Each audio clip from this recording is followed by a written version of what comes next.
6h sur Royal FM. The 6 a.m. with Abel, Bela Samari.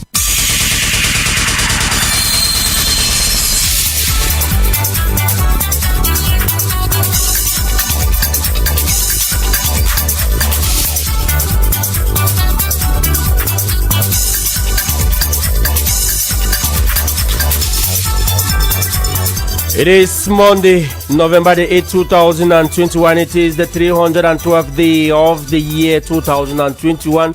There are then 53 days left in 2021. Good morning, blessed people. Welcome to Royal Morning News, coming to you from Royal 88.4 FM, Alit Stories. Hundreds of Cameroonians stranded in Equatorial Guinea as crackdown for foreigners persists in that country.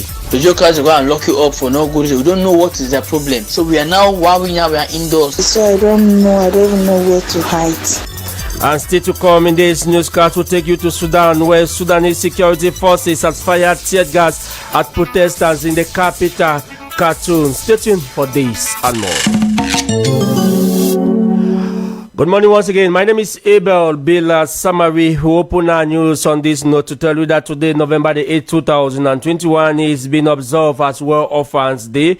This special day has been put in place to draw attention to the plight of world orphans.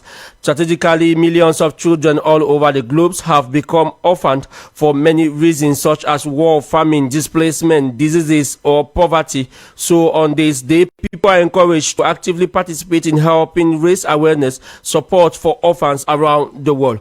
Like I said in our late story, many Cameroonians are among several other foreigners being hunted down at Equatorial Guinea. Cameroonians in Equatorial Guinea says they have locked up their business places and remain indoors. The Cameroonian embassy in Equatorial Guinea says it has requested for further explanation from the Equatorial Guinean government. Let's now listen to some Cameroonians living in Equatorial Guinea as they explain their plight. We begin with this young man. Yes, on Monday morning, 1st of November, I get up in the morning. I was about to go to my job site by 10 a.m. in the morning. Along the entrance of the Guinea Equatorial Market, Semu, I just saw people were just running up and down, scared, I don't know. I was asking what's the problem. So they were telling me that there's a control, so we don't know. Control of what we don't know. About 2 years now that they are not doing papers for people, but you are just catching people, whether you have it or not. The jokers go and lock you up for no good reason. We don't know what is their problem. So we are now, while we are indoors. Now we are still hearing flying news that by Monday they will be walking from door to door, breaking door to door. Everybody on hiding. Nobody is moving. Everywhere is locked up. All the stranger stores everywhere is locked up. Everywhere. So now in this country now we are really suffering. My dear brother, I'm not lying you. We are suffering a lot. Even to go out now, you want to buy something, you open your window and call your neighbor as a stranger to help you to go and buy something. I equally spoke with this lady to find out the situation. I'm Melanie and in Malabo presently. Our current situation, I don't even know how to explain it. It was on Monday when it came to my notice that they are controlling. I did not know why they were controlling. I thought it was just for the vaccination. But now even people that are having residential, the vacuna cards, in fact, they are still disturbing them. So on Monday, around 11 o'clock, I saw a group of crowd running. People took to their email, pregnant women, even those that are having kids. So because of the control, up to date, we are still indoors. They have catch so many people and they are not saying anything, whether they will bail them or they will repatriate them. They are just there and they are still catching people.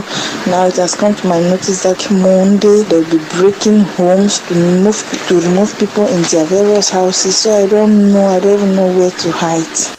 Jementa, in the following report, spoke to some Cameroonians on the situation of foreigners in Equatorial Guinea and compiled their view in the following report. The sending away of Cameroonians and other foreigners to their home country by the government of Equatorial Guinea has been received by Cameroonians with a lot of discontentment. Normally, it's not good. It's not good because we are all Africans and we believe that the world is gradually turning into global village. So for you to remain in your country money cannot actually make Africa great. So there should be that possibility for us to move from one country to another. It's not good to repatriate. I should not get work here, but in another country I should get to work there and get the money. If they have been repatriated, I think that is for a reason. According to these Cameroonians, the search for green pasture within African countries should not be restricted simply because... Well, even in Cameroon there are a lot of foreigners. Even in Nigeria there are a lot of foreigners. It's just an act of greed.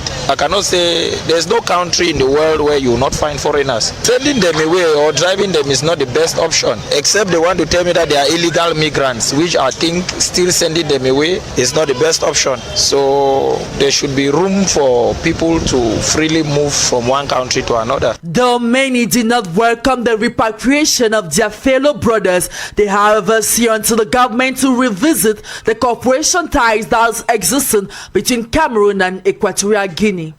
Jamenta, in that report and on to our human interest story, a lady whose name we got as Maya Comfort, alias Mami Abel, has been kept in detention in Douala for days now after taking a picture. Maya Comfort was told by police officer that the picture she took has 2 police officers on the background, which is illegal. Even snapping in the Bonajo neighborhoods in Douala needs authorization. I caught up with Nelson Lambris, a legal mind, to find out from him if the law prohibits an individual to take pictures with uniform officers in the background. Take a listen to what he has to say. If there was supposed to be a locus inquo is to reinstate a commitment of an offense ordered by the examining magistrate, and then videos and pictures are not supposed to be taken. In the hearing in court, videos and pictures are not supposed to be taken. But now in an area, in a government residential area, that you need to take a simple picture, and they need to check the gravity of the picture if you're not taking it in order to come and attack that area. I don't see any reason, even though I don't know exactly the type of picture she took.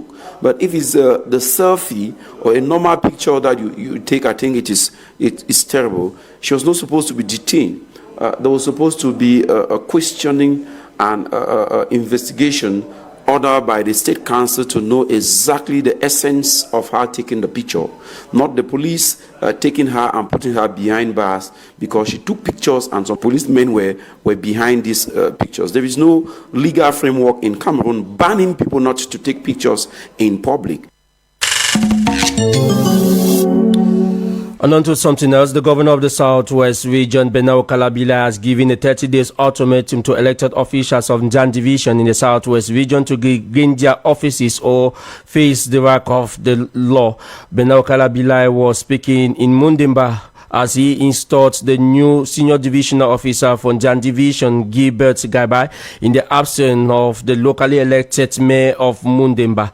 Let's listen to the governor.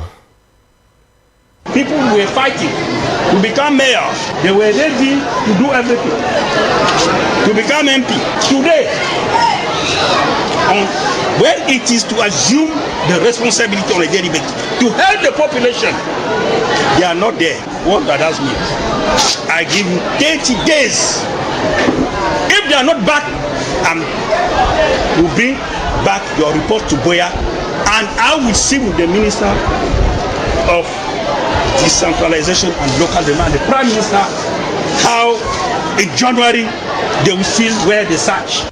Njan Division has been at the center of the Anglophone crisis, with the arrestation of 6 divisional delegates and 1 of them killed, and up to today 5 others are nowhere to be found. Mr. Lenkem is a political analyst. He look at the possibility of the elected officials to return back to their territory within 30 days. I think the communique of the governor of the South region is a joke. It's a joke for our democracy and a provocation to those who have been voted. In principle, a governor who is conscious of his duties should call the elected and dialogue with them if at all he wants to preserve his post, because governors can be sacked at any time, but the elected have to wait for the next elections to be sent out by the people, if at all they did not fulfill their mandate. So the Southwest governor issued a communique asking elected people to return to the areas of jurisdiction because according to him he feels that it's scam in Njan. I think the answer is no. It is a blunder. It is a sham to our democracy. I will take you out of the country to say Sudanese security forces have fired tear gas at protesters who were taking part in a pro-democracy demonstration in the capital, Khartoum. Teachers taking part in one protest were detained by the security officers. And in sport, Cameroon has grabbed 7 gold medals at the 5th edition of the African Judo Championship, which wrapped up yesterday in Yaoundé. The competition, which took place at the Multipurpose Sports Complex from the 6th to the 7th of November, brought together 13 nations from the African and European continent. After the African Judo Open, Cameroonian judokas will begin bracing up for the Dakar Judo Open and the Algiers Judo Open next year. And it is with that note in sports that we wrap up this edition of Royal Morning News. The team keeping you company. We have Karopu Danto Isa copyright Clark Solomon Sana Isa sound engineer Lenkwe Kama, video editor on our Facebook page Royal FM Cameroon. The news was produced by Mbeng Emmanuel Kum with editorial coaching coming from Jean-Pascal Antala. Coordination was done by our station manager Bertrand Uwuna. General supervision was ensured by Reverend Pastor Emmanuel Noabesai. For presentation, my name is Abel Bela Samari.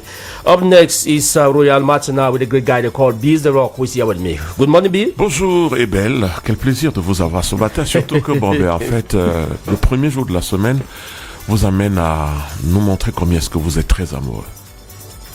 Ah bon? Écoute, quand on porte une chemise rose un lundi matin, c'est beau, non? Biz the Rock, I know you always have interesting topic for our listeners. What are we going to be discussing this morning? Écoute, là, il y a quelque chose qui m'a particulièrement frappé depuis l'autre jour. C'est qu'il circule sur les réseaux sociaux une vidéo condamnant, je dis bien condamnant, un responsable d'un centre hospitalier du côté de Douala qui, dont le seul malheur aura été, n'est-ce pas, de respecter les couleurs nationales. Il a bien voulu, évidemment, n'est-ce pas, lever les couleurs avec son personnel et malheureusement,